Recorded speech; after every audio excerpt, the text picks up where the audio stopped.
የአሜሪካ የጦር መርከቦች የኢራንን ማስጠንቀቂያ ጥሰው በሆርሙዝ ሰርጥ ማለፋቸው ተነገረ። የአሜሪካ አክሲዮስ እንደዘገበው የኢራን ወገኖች የሰጡትን የ30 ደቂቃ የማስጠንቀቂያ ገደብ ወደ ጎን በመተው ነው በሰርጡ በኩል በስኬት ያለፉት። የአሜሪካ የባህር ኃይል ይህንን እርምጃ የወሰደው የንግድ መርከቡ በሰርጡ ላይ በሰላም መንቀሳቀስ እንዲችሉ ማረጋገጫ ለመስጠት እንደሆነም ተናግሯል።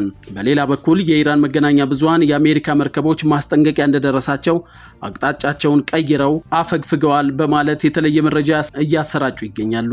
ይህ ፍጥጫ የተከሰተው በኢስላማባድ ሁለቱ ሀገራት ለሰላም ስምምነት ድርድር እያደረጉ ባለበት ወቅት መሆኑ ሁኔታው አሳሳቢ አድርጎታል። ፕሬዚዳንት ትራምፕ አሜሪካ ከባህር ሰላጤው ለሚሰነዘሩ ትንኮሳዎች የምትሰጠው ምላሽ አሁንም ጠንካራ እንደሆነ እያስታወቁ ይገኛሉ።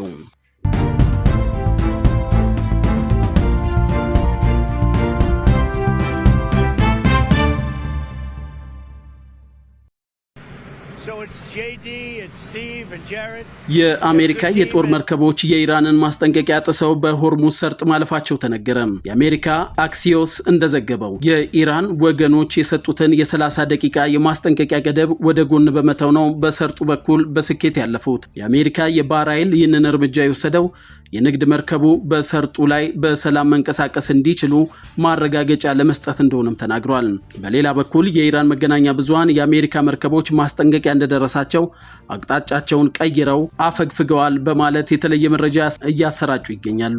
ይህ ፍጥጫ የተከሰተው በኢስላማባድ ሁለቱ ሀገራት ለሰላም ስምምነት ድርድር እያደረጉ ባለበት ወቅት መሆኑ ሁኔታው አሳሳቢ አድርጎታል። ፕሬዚዳንት ትራምፕ አሜሪካ ከባህር ሰላጤው ለሚሰነዘሩ ትንኮሳዎች የምትሰጠው ምላሽ አሁንም ጠንካራ እንደሆነ እያስታወቁ ይገኛሉ።